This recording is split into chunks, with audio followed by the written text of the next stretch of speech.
Kerri-Ann Hooper is one of the only women in Australia with their own range of houseplants in the male-dominated building industry. She founded her own property business, Carnelian Projects, over a decade ago and has created not just forever homes or great investments for clients, but over $50 million in sales. She's a wife, a mum, and a chocolate lover, and I'm really excited to chat to her today. So, welcome, Kerri-Ann. Thanks, Julie. Thanks for having me on your beautiful podcast. Oh, thank you. And really keen to get into our chat today. But the first question I love to ask people as part of the Leading You podcast is what would be the three things you would do if you were leader of the world for a day? A day.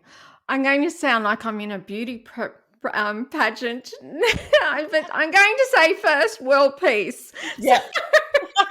But yeah, I shouldn't laugh about it because it's just awful, the state of the world at the moment. So number one would be world peace. Yeah. Number two would be vaccines, for everyone to be able to access vaccines, especially, obviously COVID, but with the chicken pox and whooping cough.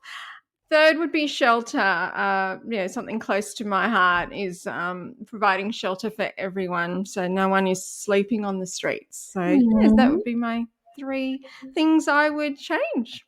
Oh, beautiful. And I love the responses to this question because it gives a real insight into what's really important Yeah. to our guests. So, yeah, thank you for sharing that. Now, you started your own business in 2011 with a ton of self-belief. Did you always want to be an entrepreneur? No, I wanted to be an actress actually I know. Look, I started dancing when I was 4. I was on the stage till I was about 23, so I think I was always a show off. But yeah, I was in my teen years. I studied drama at school. I studied drama at uni. I was going to go to NIDA. I was going to be a big star, but then realized I wasn't all that great at acting. So then I was at uni, like I said, so I was doing a Bachelor of Arts. So that was 3 years. And in those days, you just did another year and you could be a teacher. And so I was going to be a teacher. And I thought, no, I don't want to be a teacher. I don't want to be surrounded by 30 kids. I love teachers, but I personally couldn't be surrounded by 30 kids every day. So then I sort of just went into my parents' businesses in real estate. And then my 20s were really about having babies. We had a bit of a hard time trying to have our 2 kids. So that was all. My 20s were the focus on having children. And then 30s, I was still, on and off with certain jobs and with my parents' businesses. And I got to about 38, 39. I thought, I want to do something for myself. I want to leave a legacy. And honestly, I'm not a good employee. I don't like being told what to do. So, that's probably not a good tick on my resume. But so then, my sister and I, we decided to go into business. I was also working at a full-time job while we sort of started up the business. So I was doing things on the weekend. And then sort of dropped that full-time job, went all into the business. And my sister and I, we sort of separated the business. She wanted to take her side, which is property management, in a different direction. So for since about 2014, I've sort of been the solo entrepreneur and loving it, and no one tells me what to do.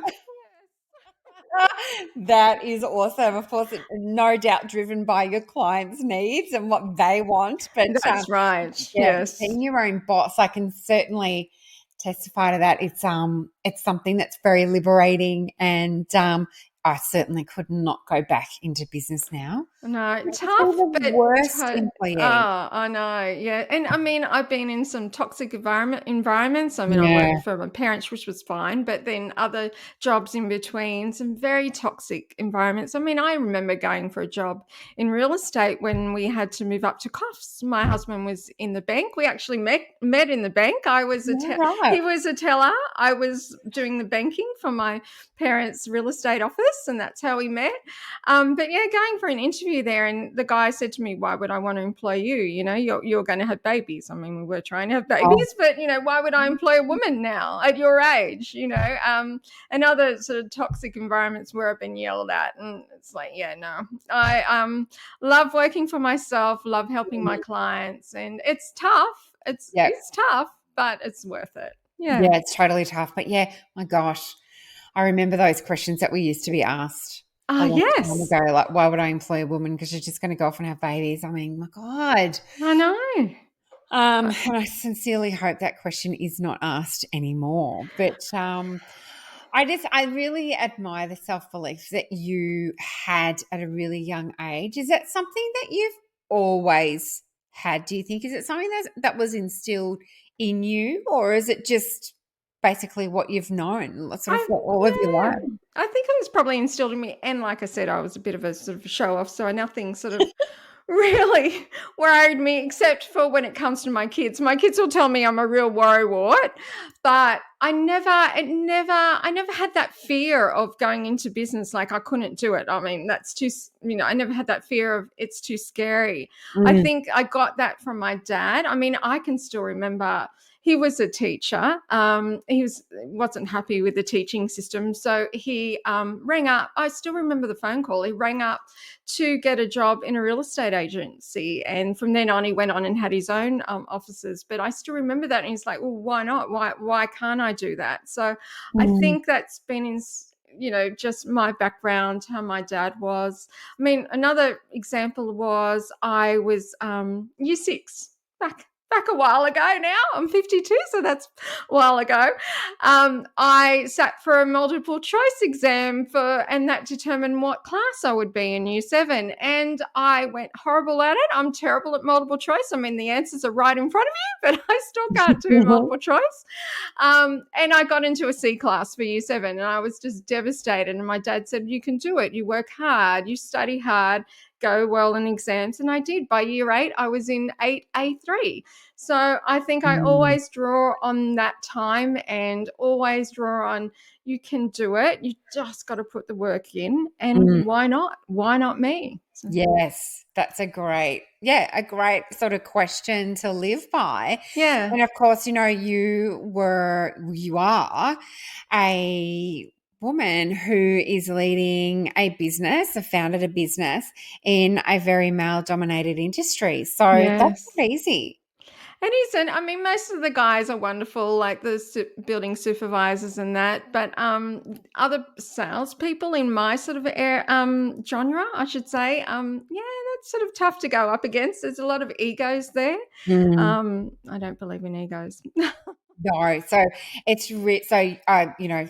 you saying that, I'm assuming that you believe that it's very important to stay true to who you are, to be really Definitely. authentic to you. Yeah, honesty is the best way to live by, and with your business as well, especially in the building game. With a lot of big builders will go in and say these really low prices, and you think that is not the real price. They are not telling the truth. I don't know how some of the big builders get away with it, actually. But yeah, honesty is one of the things. I will always tell you, my clients, I will always tell them what's going on, even if it's something they don't want to hear. I need to be honest with them.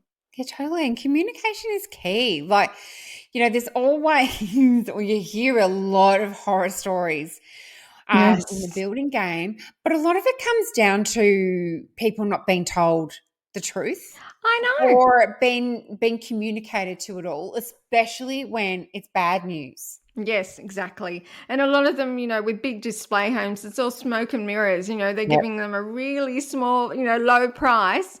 And unfortunately, people are going in thinking, oh, that's what my house is going to cost to build. But it's not. They're adding on. I mean, the big builders can't afford to lose $60,000, which they give away. They say they're giving away as a discount. They Mm, can't afford to lose that every build. So they'll make it up during the build. And the clients are unfortunately charged with variations and have to run to mum and dad and ask for more money, or put my money on a mm, credit card. So yeah. yeah, that's the part of the industry I just do not like, with the building industry. Yeah. Yeah. Yeah. I can understand that.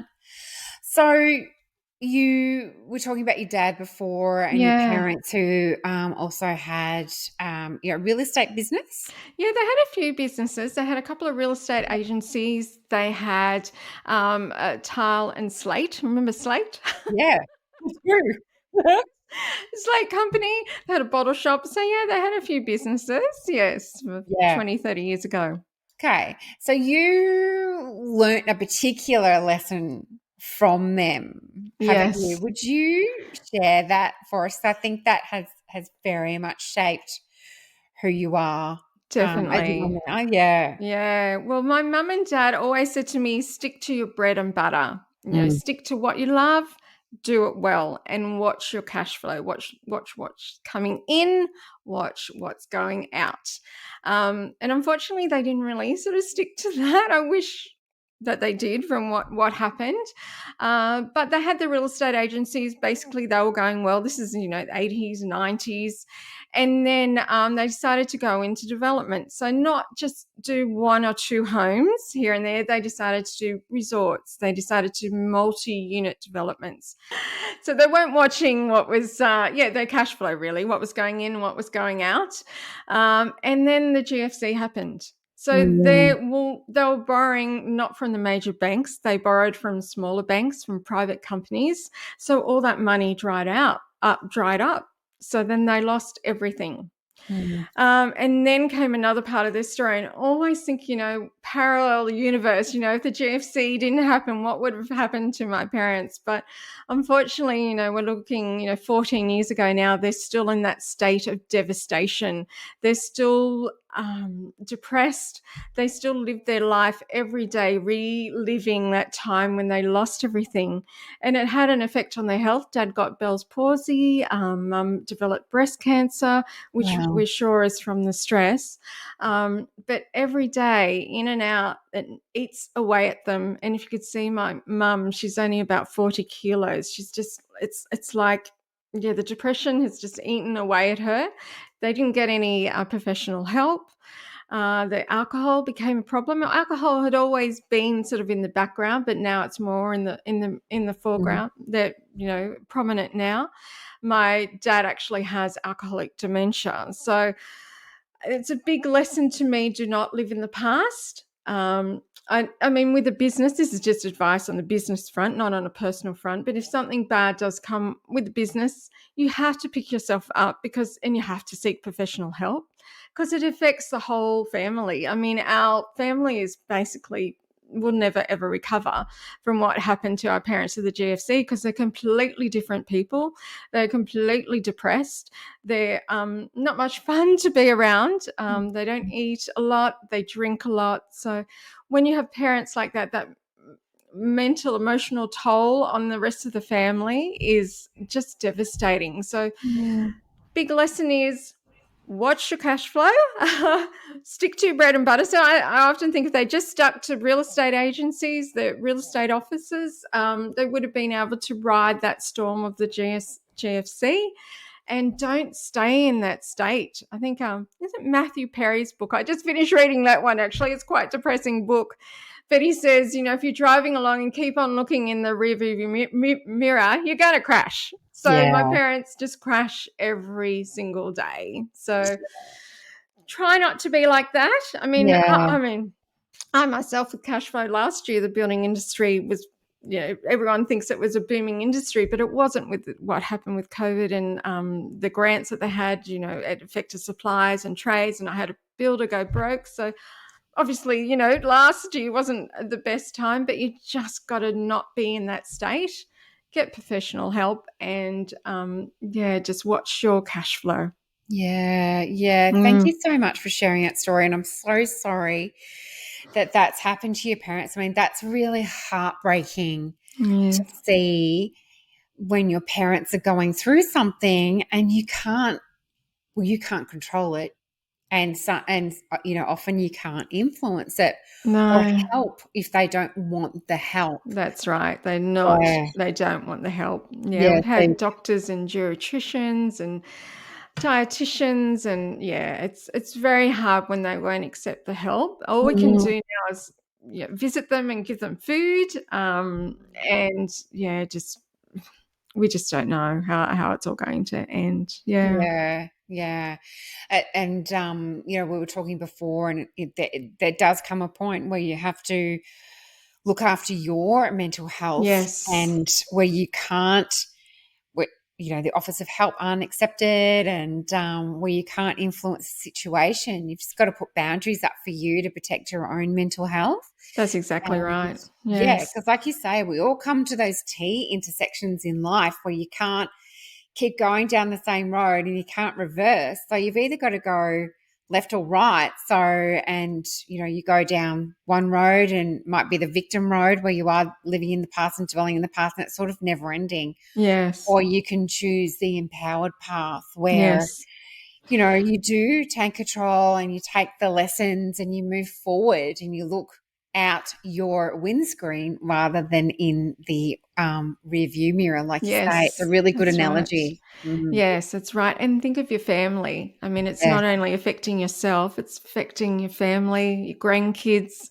It's an all-encompassing yeah. Again, like you say, you do have to, when I see them, I do have to put this cone around me to not let the negative, depressed feelings come in. But it is quite hard sometimes, especially, if dad goes missing or that. But it's, if someone's going through this, please seek help. Please seek professional help, and please think of the family, of your Mm. family. Yeah, because Yeah. a lot of us have aging parents right now. Mm, I do, lots of my friends do, and they're all at different stages, like some with dementia. mm. My dad's got last stage cancer. So there's so much that, our parents are going through, that we're going through. We sort of become the carer. Yes, you We become, change yeah. roles I know. effectively, don't we? Yeah, we do. It's hard. Yeah, But I mean, I know I see other friends' parents who are out there living life. yeah, You got to live. yes. That's what I say to my parents. Please just live, enjoy every day, enjoy the sunrise. Just, you've got family, you've got grandchildren who love you. Mm. Just live. That's right. That's right. We all have that choice.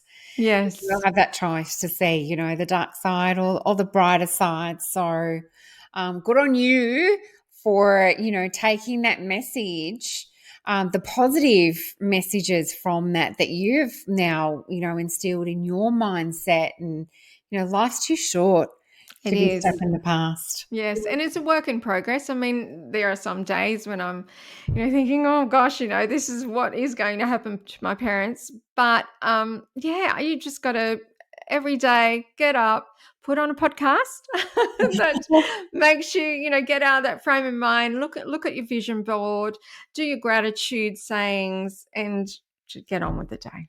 Yeah, I like that. So is that your tips in terms of how you keep positive? Because like you say, the building industry was hard yakka last Oh year. yes, it I've got was. experience in that, and with supply issues, people, Yes. trades, like Yeah. it was tough. And then clients were just, thinking, oh, COVID's over.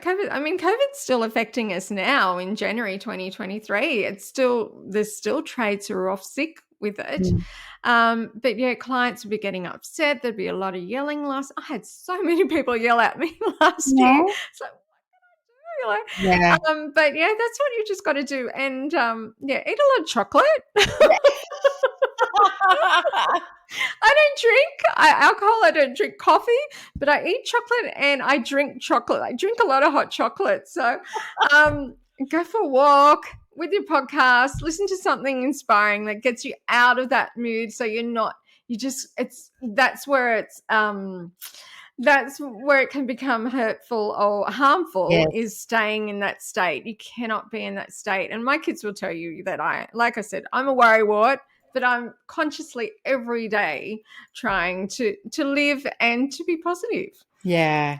Yeah. I love that, Kerri. And you are very positive. Oh, thank you. But there is something that you do live in the past about, which is 100% okay. And that is your love of ABBA and Yes. the fact that it gets you running onto that dance floor. Oh, sprinting to the dance floor or karaoke. That's it. Dancing queen. This is me. Oh, I love ABBA. I mean, it's my childhood, when we actually had albums, records. Yes. It takes me back to my dad was one of 10. So I had four uncles, Wow. five aunties on that side. And, some of my aunties and uncles were only like 8, 10, 12 years older than me, but I idolized them. So it brings me back to a time when we used to gather for Christmas or birthdays.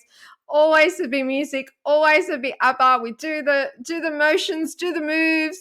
So it brings a place of joy. And I must admit, I'm the queen of Nutbush too, by the way. But Dancing Queen is my go-to. My sister said she'll be playing that at my funeral. I said, thank you. Absolutely. Oh, I love that. The nut push. I don't think I could ever master that. I'm not the queen of coordination. Ah. So yeah. Yeah, I love dancing. I couldn't throw a ball, I couldn't hit a ball, I couldn't catch a ball, but I could always dance. So yeah, Yeah, that's my okay. thing.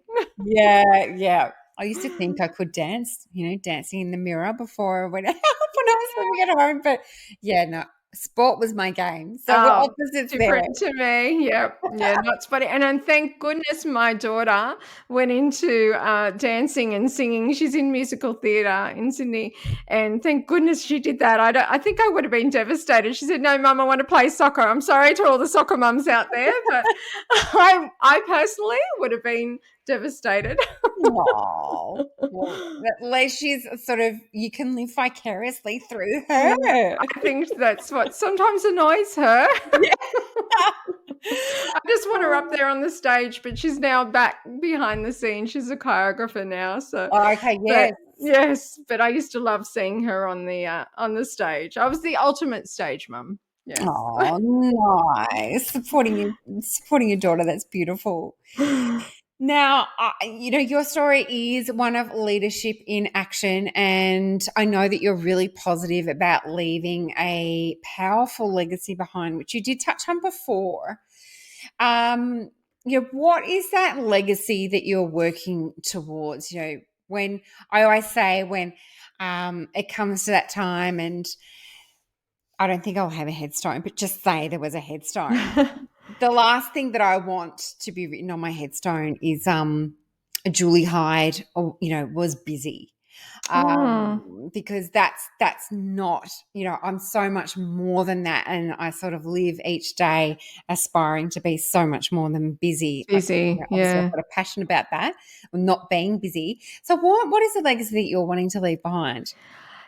Definitely would have to do providing shelter for those less fortunate. I Hmm. feel that, like I said, I'm 52, so I still feel that in my 50s, I have more stuff to do personally with my business and make sure my kids are all set up. My hubby and I do that. But in my 60s, I feel that I will need to do something, and I want to do something to provide, whether it's myself building my own home to provide accommodation for people less fortunate who can't afford the high rents, or some sort of block of units shelter. Yeah, something to do with providing shelter for the homeless or less fortunate, because there's so many people homeless. It's quite scary, the statistics that are coming out, and even young women with kids who the partners left them, and then people our age, in their 50s as well, which is so scary because they've either gone through divorce or something's happened and living in cars. So definitely feel that that is a legacy I'm going to be working towards, and that will be in my 60s. I feel I'll be getting onto that, and hopefully onto some boards where I can make a difference. Oh, I love that, Yeah. Kerri-Ann. That's so beautiful. And you're right. Like, women, I think, are the fastest growing demographic in terms of homelessness, which at our age, over 50. It's So heartbreaking. it's just, yeah, it's really scary. So I Mm. love that that's on your radar, and that's, the thing that you're wanting to leave behind, along with everything that you're creating now, because all of our actions sort of culminate towards our legacy, the things that we do every day. So Yes. I think that's a beautiful note to finish on. So, Kerri-Ann, thank you so much for being part of Leading You and for being so generous in sharing your story with us and inspiring others to lead with, a positive mindset and learning through stories and things that happen to them so that they can move forward in a really positive way and lead themselves forward. So, thank you Thank so you. much. Thank you so much, Julie. Yes, I do hope this helps someone who, is in a tough spot with their business, and just to stick with it and get through it, because, I mean, it is tough situations at the moment, business-wise, monetary-wise, but I think we're all going to get through it, by the end of the year. So we just stick it out and get through. Yeah, awesome. Thanks, Kerri-Ann. Thank you so much, Julie. Bye. See ya.